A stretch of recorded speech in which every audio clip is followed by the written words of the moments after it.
Don't you die on me, alright? Peter's trying to die.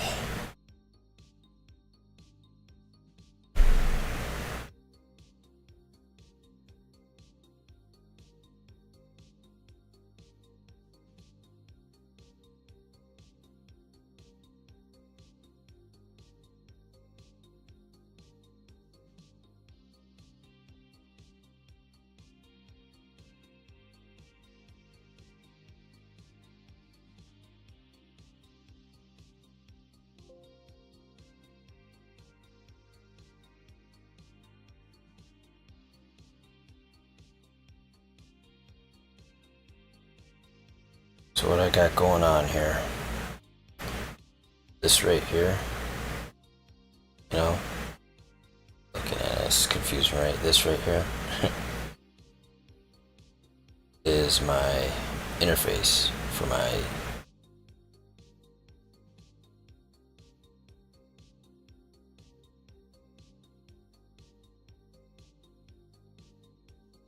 CH341A. Did that not copy my filters? Weird. So yeah, this device, I was trying to use a different adapter. If I pull out my adapters here. Oh, that's not the one. I got two of these, by the way. This one doesn't have the voltage converter though. I was trying to use It's 7 o'clock in the morning, right? But anyway, I tried using this adapter. Thought it should have worked. You know, you just push this down, you put the chip in there. To be honest, with the way I got this working, I shouldn't even have needed to remove the chip. This is it. This is the chip right here. I have it connected just like that, just as if it was still on the board. As you can see, I could have connected it while it was on the board potentially, but I already took it off, no big deal. But anyway, so this is how I connected it. If we go to the software here, on this, which is better I show you here. Don't really need the droid cam anymore. So basically, I already checked it, right? Because I already dumped it. Chip, main, memory, buffer the same. If I go to detect, right? If I detected chip ID. Now if I hit that detect again, I got the same ID twice. That's good. That's a good sign. So if I keep hitting that, I should keep getting it. That means it's reading the same thing. So this is all the information, the memory name and the manufacturer. It's WinBond W25Q32DW. It's actually not DW on my chip. It says JV or something. That's not where I want to be.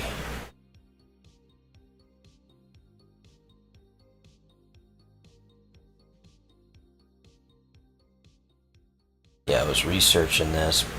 I just kept messing with it while I was researching. But I seen this. Like, huh. I seen how he had it connected. You know, because if it's angled like... Here, let me show you. So if I turn the droid cam back on,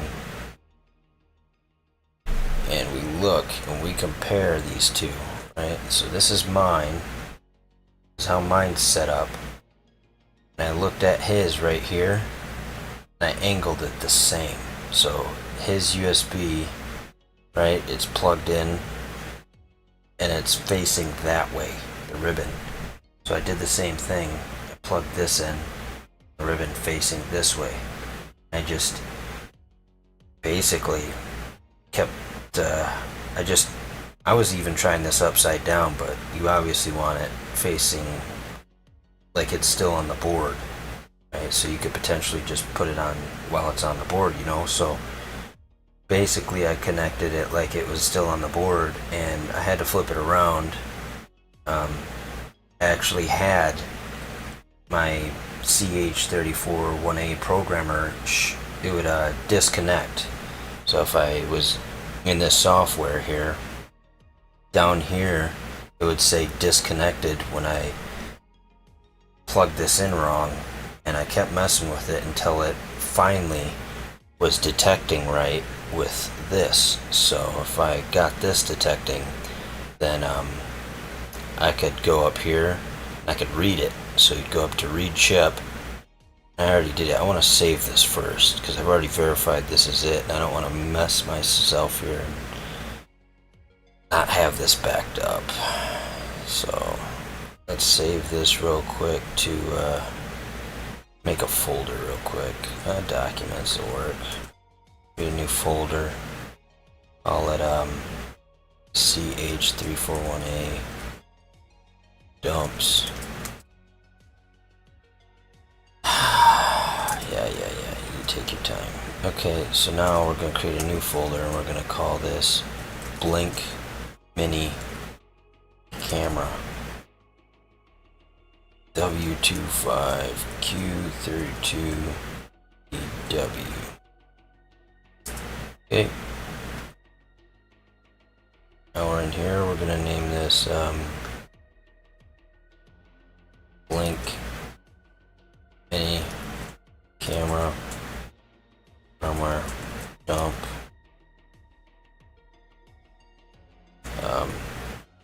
I guess bin works. Alright, so now we've saved it. Now I'm going to show you real quick what it looks like when you do this. Now that I got it backed up. So if I go here and I go to read, it's going to turn green, it's going to blink, and it's going to show the progress here.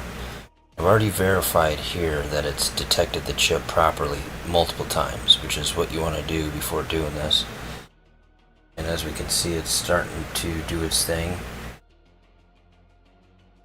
It's just pulsing that green light.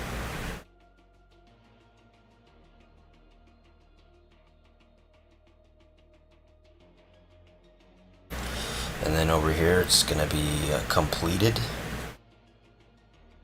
Alright, it took approximately 34 or 35 seconds or so. So what we're going to do now is verify, and this will verify that we've dumped this firmware properly. So this is what it, see, it's a bunch of filler at the end. There's a lot of room in this firmware yet. You could potentially do quite a bit to modify it, in my opinion, if you can.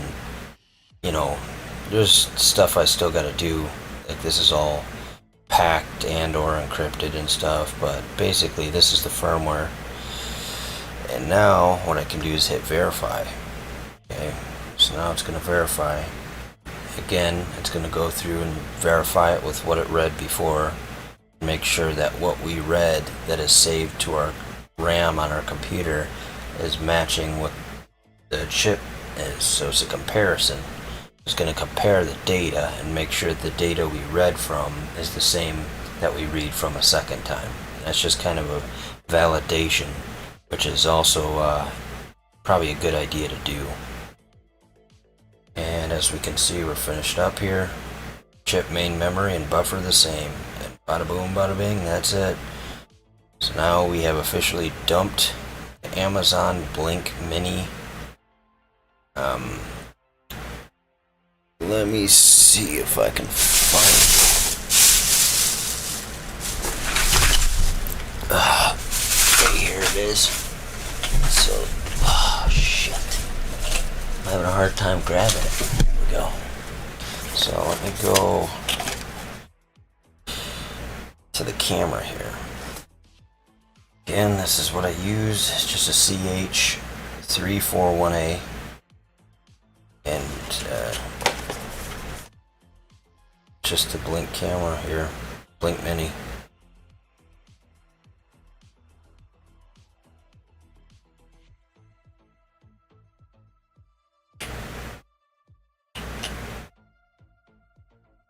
I got the black one, you can get the white one too, it doesn't really matter, they're the same in theory. But yeah, that's it. let's see if we can get a good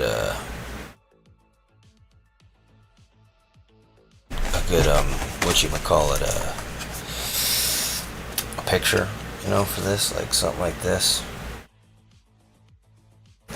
We'll wait for it to say verified, so it would be a better one.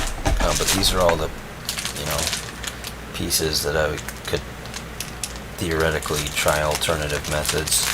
Like I said, I tried that other chip, didn't work, so I moved to this with the ribbon cable.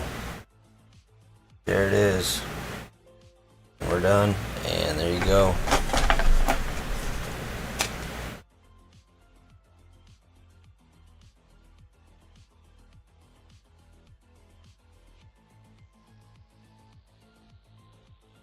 Yeah, buddy.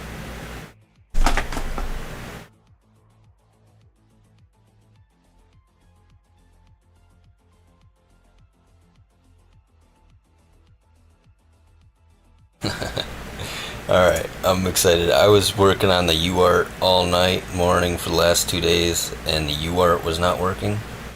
So I'm just happy that this is working. So, yeah. Good night.